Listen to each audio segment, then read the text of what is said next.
Bharatiya Janata party ने जो हमारे श्रमिक भाइयों को जो हम 100 दिन का रोजगार दे रहे थे उसको खत्म कर दिया है, लेकिन ऐसा बिल्कुल नहीं है। हमारी जो सरकार ने इसमें प्रावधान किया है उसमें 100 दिन को बढ़ाकर 125 दिन का श्रमिक भाई को रोजगार देने का निर्णय लिया है।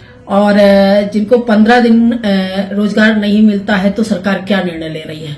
हमने कहा 15 दिन अगर रोजगार नहीं मिलता है तो हम बेरोजगारी भत्ता भी उनको देने का कार्य करेंगे। आजाद हुआ है, कांग्रेस की सरकार 60 साल राज देश पे किया है और उस समय अभी जो जम्मू कश्मीर की 370 धारा हटाने का कार्य भारतीय जनता पार्टी ने 2014 में जब सरकार बनी तो हम लोगों ने किया। उस समय अगर सरदार पटेल जी को देश का प्रधानमंत्री बनाया जाता तो शायद जम्मू कश्मीर जैसी समस्या नहीं होती। और लगातार 2014 के बाद में चाहे राम मंदिर हो, चाहे 370 धारा हो, ऐसे बड़े बड़े निर्णय हमारी सरकार के द्वारा लिए गए। अभी जी राम जी योजना जो पहले मनरेगा के रूप में काम कर रही थी उसमें बहुत सारी खामियां थी और ये जब योजना नरेगा के रूप में लाई गई तो कांग्रेस के ही कई लीडरों ने इसमें अपने विचार रखे थे कि ये इसमें संशोधन होने की आवश्यकता है, क्योंकि ग्रामीण स्तर पे जो हमारे कार्ड बनते थे वो कहीं ना कहीं उसमें भ्रष्टाचार होता था। लोगों को जो लाभ सरकार देना चाह रही थी वो नहीं मिल पा रहा था और बहुत सारी खामियां थी। उसको ध्यान में रखते हुए हमारी सरकार ने इसको बीबी जी राम जी योजना के तहत जनता के बीच में भेजने का कार्य किया है। कांग्रेस कहती है कि इसमें भारतीय जनता पार्टी ने जो हमारे श्रमिक भाइयों को जो हम 100 दिन का रोजगार दे रहे थे उसको खत्म कर दिया है, लेकिन ऐसा बिल्कुल नहीं है। हमारी जो सरकार ने इसमें प्रावधान किया है उसमें 100 दिन को बढ़ाकर 125 दिन का श्रमिक भाई को रोजगार देने का निर्णय लिया है।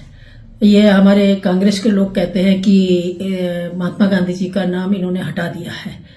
हमें याद है जब नरेगा स्कीम लाई गई थी तब इनको महात्मा गांधी जी की याद नहीं आई थी और फिर नरेगा से इन्होंने मनरेगा में इसका परिवर्तन किया, इसका नाम परिवर्तन किया और इसके बाद जो खामियां आई और किसानों के द्वारा हम सब लोगों को अवगत कराया गया, उसके बाद हमने इसमें कुछ संशोधन किया है जिसमें हमने 100 दिन के रोजगार देने की बात जो मनरेगा में थी उसको 125 दिन किया है। इन्होंने कहा कि हमारे जो श्रमिक भाई हैं और जिनको 15 दिन रोजगार नहीं मिलता है तो सरकार क्या निर्णय ले रही है। हमने कहा 15 दिन अगर रोजगार नहीं मिलता है तो हम बेरोजगारी भत्ता भी उनको देने का कार्य करेंगे और इस तरह से एक हमारी ग्राम पंचायत को जो एक नई दिशा दे पाए। हम लोग जो लक्ष्य लेके चल रहे हैं 2047 तक भारत को विकसित देश बनाना, उस लक्ष्य की ओर बढ़ रहे हैं और उसमें हमें ग्राम पंचायत को मजबूत करना, तभी जाके हम 2047 का लक्ष्य प्राप्त कर पाएंगे। इसको ध्यान में रखते हुए हमने ग्राम पंचायत में ग्राम प्रधान को ये पावर दी है। पहले क्षेत्र पंचायत से ये प्रस्ताव होते थे, अभी हम ग्राम पंचायत से ये प्रस्ताव करेंगे और खुली बैठक में पंचायत घर में ये निर्णय लिया जाएगा कि इस गांव में किन किन चीजों की आवश्यकता है जिससे ग्राम पंचायत हमारा विकास की ओर बढ़े।